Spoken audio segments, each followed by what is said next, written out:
for climate justice. My name is Tamara Lawrence. I'm a member of the Canadian Voice of Women for Peace and the Women's International League for Peace and Freedom Canada, and I'm here with members of the Hamilton Coalition to Stop the War.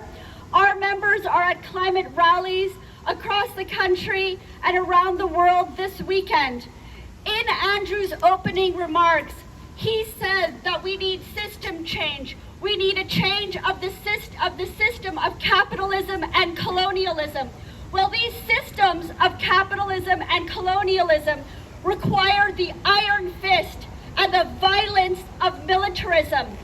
The largest institutional consumer of fossil fuels on the planet is the U.S. military. And the largest consumer of fossil fuels in our federal government is the Canadian military, and it accounts for 61% of all federal government emissions.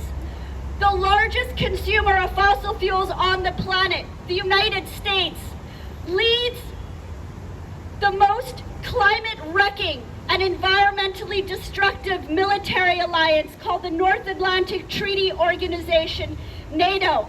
It's comprised of 31 white, Western, wealthy, colonial powers, including Canada.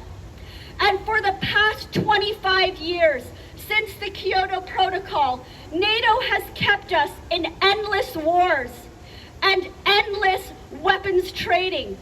In 1999, NATO led the bombing and breakup of the former Yugoslavia, and then NATO launched its war in Afghanistan in 2001, then 2003, the war in Iraq, 2011, the war in Libya, and then from 2014 to 2019, NATO bombed with Canada, Syria and Iraq, and now NATO has instigated, prolonged and fueled another war in Ukraine. All of these wars are fossil fuel power driven, and they're also wars for oil. If we are serious about the climate emergency, we need to call for demilitarization. We need to call for divestment from these violent military structures. In the past 9 years, NATO has increased global military spending by 95%. NATO accounts for 60% of global military spending, $1.2 trillion. And in Canada, our military spending has gone up 95%. Now we spend annually $39 billion on our military. But this is exactly the money that we need. This is the money we need for a just transition, for climate action, for green jobs. We can no longer spend public funds on this carbon-intensive militarism. In January of this year, our federal government announced that Canada is going to invest $70 billion life cycle for a new fleet, 88 F-35 fighter jets. This is the second largest procurement in Canadian history. And then in July of this year, as the fires were raging across this country and we are faced with catastrophic heat and flooding all around the world, Canada announced $3.6 billion for a new fleet of strategic tankers.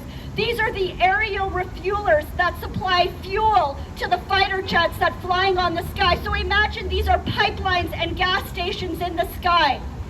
And then last year, the federal government announced $36.8 billion to militarize the Arctic, our fastest warming region on the planet, our fragile Arctic Ocean. We are militarizing it with new runways for these fighter jets, new naval ports, and new military bases. But friends, not only are we in a climate emergency, we are in an ocean emergency. Our oceans are acidifying and warming. We now have 500 dead zones on the planet. But what is our federal government investing in for the oceans? $300 billion for diesel-powered warships. This is the largest federal procurement in Canadian history. We are militarizing the oceans, we are militarizing the skies, we are militarizing the land. And all of our military bases, the 40 of them that cross the country and cross the Northern Territories, are on stolen Indigenous land.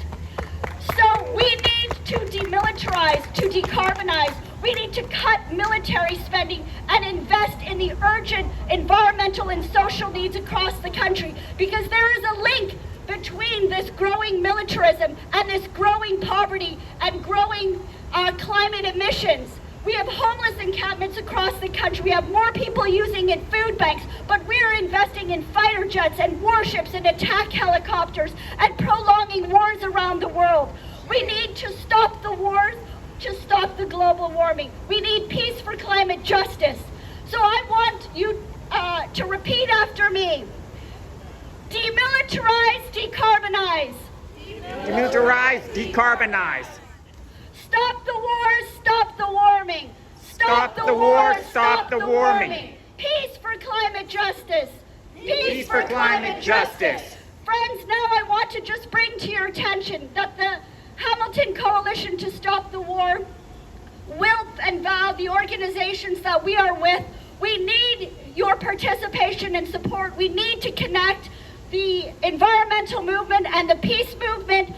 On Wednesday of this week, September 20th at 6 p.m., we have a really important webinar, Cluster Bombs and Depleted Uranium Weapons Being Sent to the War in Ukraine, 2 more reasons to end the war. These are environmentally destructive weapons that are going to contaminate the land and harm human health. Friends, we need your help to stop this war. Please join our webinar. Take one of these little brochures. We also have these, a letter to the Prime Minister and to our Minister of Defense to say we want the wars to stop. We want you to reduce military spending and reallocate it to the climate emergency. And I also want to let you know that we have these pins, demilitarize, decarbonize, decolonize. Please get a pin. Please help us spread the word, because we have no allies in Parliament right now. We have no allies calling for peace, and we need a mass public movement to put pressure on our elected officials to say disarmament, demilitarization are absolutely critical. Arrest Vladimir to have a healthy Putin. planet and a healthy future. Thanks very much, everyone.